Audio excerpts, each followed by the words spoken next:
Hare Krishna. Rashbi Hare Krishna Prabhu asked me to speak something of remembrances of His Holiness Bhakti Swami Mahārāja. And so I'll do that. Have to forgive the lack of attire. It happens to be around 40 degrees here right now. So I'm doing the best under conditions. Namamushtabharaya Krishna Prasthaya Bhutale Srimati Bhakti Vedanta Shamiliti Namane Namaste Saraswati Deve Gauravani Vicharine Nirvishesha Shunyavadi Paschachati Shatarine Vanchaka Patrubhyasya Kripasindu Veva Chapitam Pavanebhyo Vaishnavevi Namo Namaha. Bhakti Cāru Swami Mahārāja Ki Jai. Well, all of these remembrances start off with the same first line. I first met. Okay, I'm looking at my notes. We first met sometime in 1980, at which time His Holiness was visiting the UK. I had also just come to the UK, and that was 1980. I'd come from America. I can't really remember very much. I do remember one thing, and that was that he was with a devotee who was giving massages. Sorry, a strange thing to remember, but that's what I was remembering. He was traveling with a devotee, someone who I don't think I've seen since. And of course he was a Indian sannyasi, Indian devotee, which was still relatively rare at that time in ISKCON. But I do remember that we really started to bond in the following year. Now, I had a friend who I'd known from Chicago, my godbrother Shravananda Prabhu, who since has passed away. And he fundraised for Calcutta and Mayapur in India, and he came to Chicago, and I got to know him in Chicago. He was the one who arranged to have my deities Danitai Gorhari carved, my beautiful little Gornitai deities. Not so little, but... And it was in 1980 that I asked him to do that, and in 1981, I went to Calcutta to collect them. He had them there. They weren't fully painted as yet. Rancho Prabhu completed the painting when we brought them back to the UK. But I'm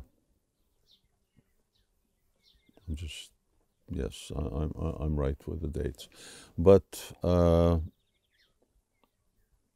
he was residing at BBT at that time, and he was serving in the BBT, of which Bhakti Cāru Mahārāja was in charge. Now I'm talking about the Bengali BBT, which was centered in Calcutta. And they had a premises, a building. I was staying there, and I remember it well because I would spend the whole day on the roof, sitting in the sun, looking at the, reading and looking at the many hawks and eagles that are in Calcutta flying overhead. It was quite a tall building, so I would look down on others. It was, I loved Calcutta. It was almost like home for me. And then, needless to say, Bhakti Cāru Mahārāja was there. And I remember a car ride. We'd gone somewhere, and he was telling me about the instructions Srila Prabhupada had given him for translating his books into Bengali. And there were typical issues. I can't remember what they were, but he was dealing with those at the time. So I was staying there. From there, I took the deities to Puri. And then there was Mayapur Festival, and Vrindavan, no, Mayapur Festival, and then after Mayapur Festival, and I came back to Calcutta. We had very interesting discussions. There was still at that time some difficulty, disagreement between the members of Swami Mahārāja, godbrother of B.R. Sridhar, of Srila Prabhupada and ISKCON.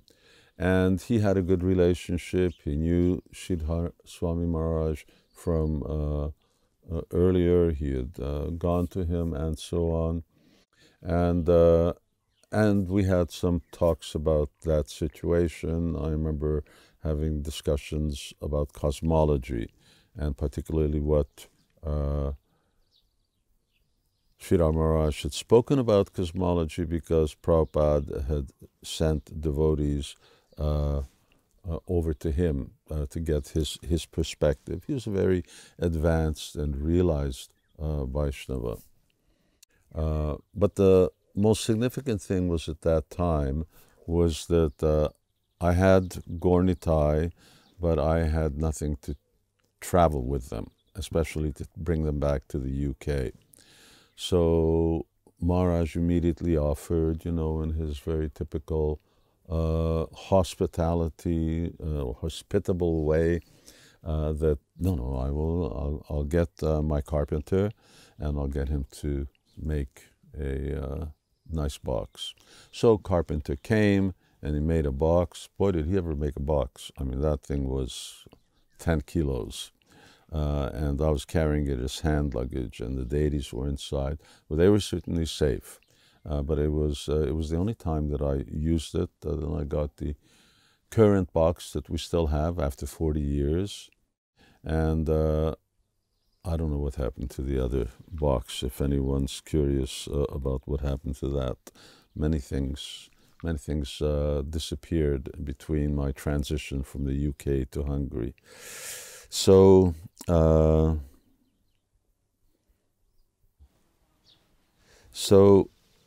we bonded at that time. We became friends, and thereafter he would visit the UK regularly. There was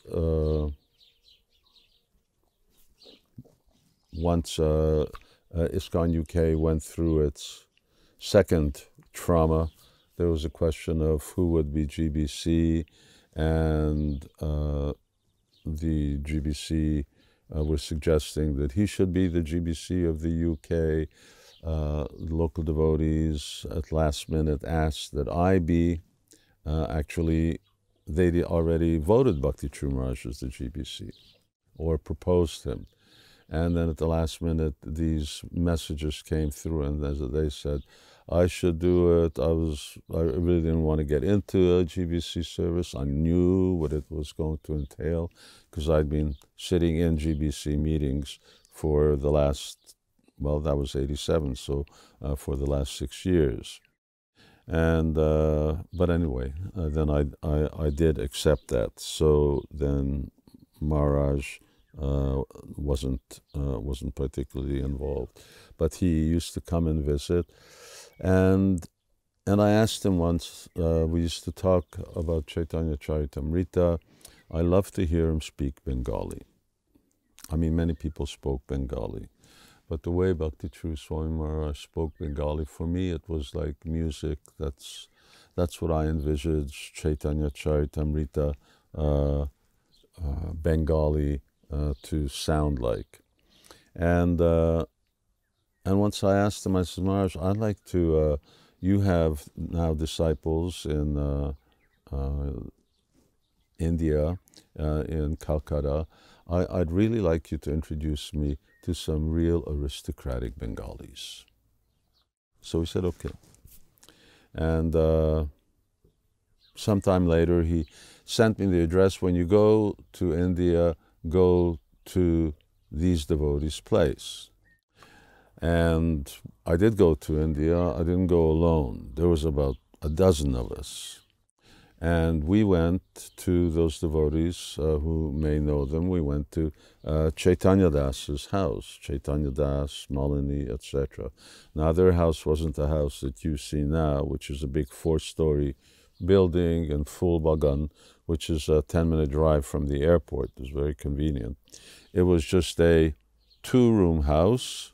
There was Malini, Chaitanya Das, then Rukmini, and at that time he was Babai, now Chir Jivan Krishna Das. And we showed up, 10 of us, at this little house. I thought I was, I asked to see some aristocratic Bengalis. I thought I was going to come to a palace. But here I was in a little house, and in the garage of that house was a Montessori school. And that's what Malini was running, a Montessori school. But they put us up. We were there for the whole night. We got to meet Chaitanya Das, who was such a wonderful person, and then he became a real close friend, and the whole family. And of course, they fed everybody a wonderful feast. And somehow, I don't know how, we all stayed there for the night. And thereafter, Mahārāja encouraged them. Professor Bhomik, that was his name. He was a professor at Calcutta University. He was a economics professor, and he then built successive stories on top of the building. The ground floor was made bigger, and another 3 stories, and then the top. So once again, I could spend time on the roof, Calcutta roof. And that then became a haunt for many devotees, many GBCs. No one liked to fly in at all hours of the night and then have to drive all the way to Mayapur. Or even if you went to Radha Govinda Mandir down on Park Street, that was like really far into Calcutta. But here was full bagan. It was 10 minutes away from the airport. There was this huge big house. There was lots of facility. And so I know myself, Tamal Krishna Maharaj, Rabindra Swarup Prabhu, others would regularly go there and stay. I remember staying there, Gaur Govinda Maharaj flying together from Puri and coming and staying at Chaitanya Das's. Many devotees stayed there. They all hosted them. In 1997 or 96 for the centennial, we had 300 devotees, 250 Hungarians and 50 Russian, Kazakh devotees, and myself and Govinda Maharaj, and we all flew in to Chaitanya Das's house. And he arranged accommodations down the street in people's homes and everything. It was fantastic. I remember him bringing 5 buses to the airport. My point is that Bhakti Maharaj really loved these devotees, and they were very, very close. And usually when I stayed there, if Maharaj wasn't there, I would stay in his room, I would stay in his bed, which unfortunately for me was a little short because there was a lot of difference between me and Bhakti Maharaj. And, but as always, it was a wonderful accommodation. So I got to meet these aristocratic Bengalis, and yes, it was first time I saw something like this. I remember Rukmini was the mother of the house, actually, grandmother. And whenever she would first see Bhakti Cāru Mahārāja, then she would do arti to him. He would be walking, she would come up, he would stop, she would bow down, beautiful white-haired elderly lady, and ringing bell and doing arti and singing, and she would offer arti to his feet. I saw that at least 10 times. So aristocratic, and it was a really wonderful relationship. So he was GBC, then that means we spent a lot of time across the GBC table, although usually we didn't sit so close together. My sort of sitting buddies were Tamal Krishna Maharaj or Pragosh Prabhu, Govinda Swami Maharaj. They were the ones we used to always stick together, stay in one place. Things got a little too boring, then we'd send jokes to each other via SMS. This is just some of the happenings that go on in GBC meetings. And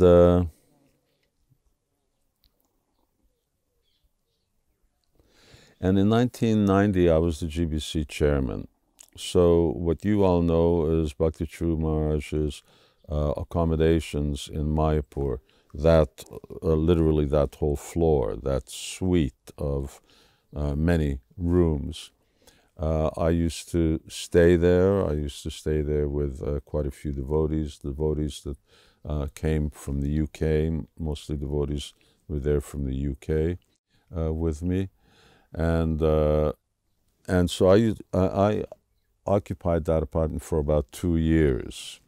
And then at some particular point, he purchased it, and I moved down the hall. There was Tamal Krishna Maharaj and Harikesh Maharaj, and I think I was there or one over, and of course we would always go there. Not always, but we would a lot have lunch, and while Tamal Krishna Swami Maharaj was with us, of course he was just below, so he was in the corner below.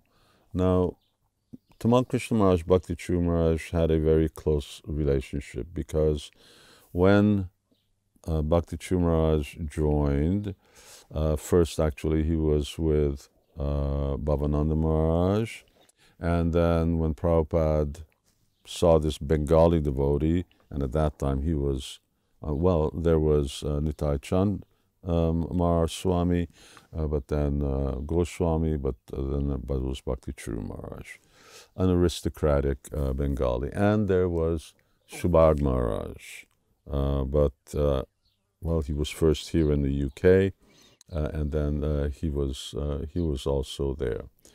So Tamal Krishna Maharaj, Prabhupada took him in, and Tamal Krishna Maharaj came in March or February, and he took Bhakti Cāru Maharaj under his wing. So from that time until Tamal Krishna Maharaj left our association, our company, he was like his older brother, his Shiksha Guru. They had a very intimate relationship. Sometimes Tamal Krishna Maharaj would be very strong with Bhakti Cāru Maharaj. He would correct him. He really raised him. He trained him. If you listen to the 1977 tapes, there are many exchanges. There are many things that Srila Prabhupada and Tamal Krishna Maharaj are talking and mentioning about first Gopinath, and then later he becomes Bhakti Cāru Swami. I think it was Rabindra Swarup Prabhu who coined the nickname sweetie. He would give different nicknames sometimes to devotees. So yes, Bhakti True Maharaj was a real sweetie. And he would often invite us for lunch. I had learned from Tamal Krishna Maharaj how to honor prasadam. I learned what prasadam was supposed to taste like and how to eat. And Bhakti True Maharaj appreciated that because for the most part, Western devotees haven't the faintest idea of what things are supposed to taste like and how they should actually honor prasadam. Our prasadam culture is not really what's described in Chaitanya Charitamrita in great detail. But we had wonderful exchanges, and I loved eating. In Chaitanya Das's, then there was Malini and Rukmini, and there was also Rupa Manjari, who was Malini's younger sister, and they would cook these phenomenal feasts. And same thing, Bhakti True Maharaj had some brahmachari cooks. They were just out of this world, really out of this world. So we had a wonderful time in exchanging over prasadam. I just did a little homework. I'm in New Brajadam. Bhakti True Maharaj came here twice. The first time he came in 2003 in Radhastami. He stayed at the Radharaja's home, one of our Grihastas' homes. And we had a wonderful Radhastami festival with him here.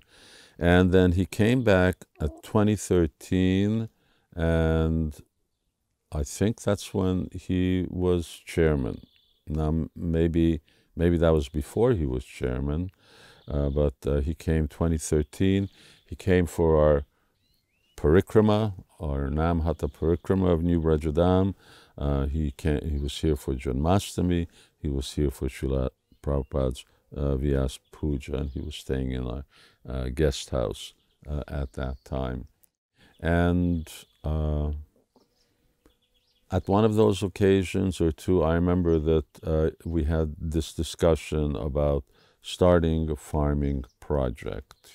He was very keen that this is what Srila Prabhupada had wanted, and this was something that he wanted to do.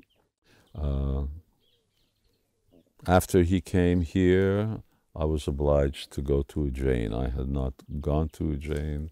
I'm a very sort of fixed person. I get into a groove. I don't really change very much. I go to Mayapur. From Mayapur, I go to Vrindavan, and that's it. And traveling around India, for those of you who travel around India a lot, it's lost its flair for me. It's very taxing. But we went to Ujjain. We had a wonderful time. I think when I spoke before, he said, okay, come here, stay here. He put me in this huge big suite. I didn't have to be Sherlock Holmes to figure out this must be his room. He's putting me in his rooms, although he's got the whole guest house, but he's putting me in his rooms. He was the best host. In terms of hospitality, no one could surpass him. He was like the real embodiment of what it means to really be an ideal host, never thinking or never behaving in the way that, all right, I'll do that. It was always so heartfelt, so much with love and anything you really felt wanted. And I felt embarrassed. He put me in his room. Once again, I was in a shorter bed than I'm used to, but who cares? It was the love that counted. And And by then I told the GBC I wanted to resign. This was sort of our rasa in the last years. He kept asking me, please don't go, please don't go. And I told him, I have to, my time's up. I've been there now almost 40 years, sitting in the GBC body. I've contributed what I have. I need to take another step. And then, of course, as always, he would always give in. He wasn't a heavy. He was a sweetie, so he would always acquiesce.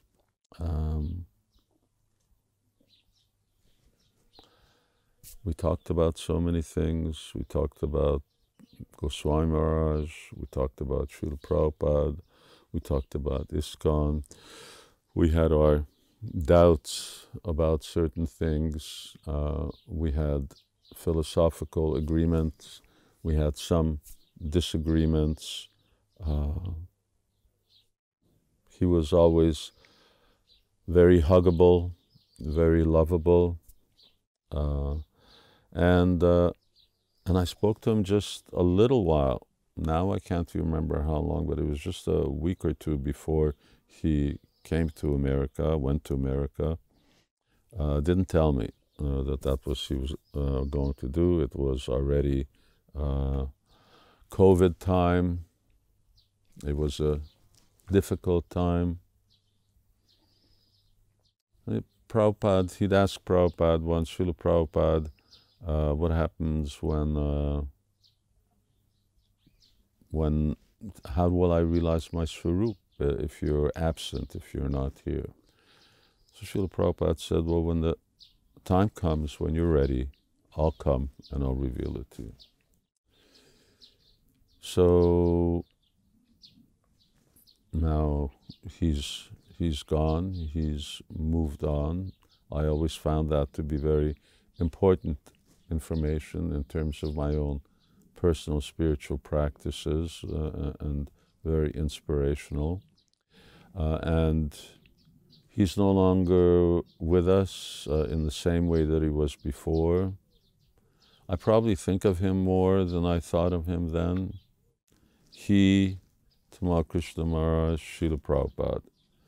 These are the devotees that I think often about, that I miss. There's not many sweeties, or there's not many sweet devotees who are as sweet as he was. He was a real sweetie. I think I've said enough. Mennyit beszéltem? Almost half an hour. It was going to be 10 minutes. Hare Krishna. Bhakti Swami Mahārāja ki jai. Srila Prabhupada ki jai.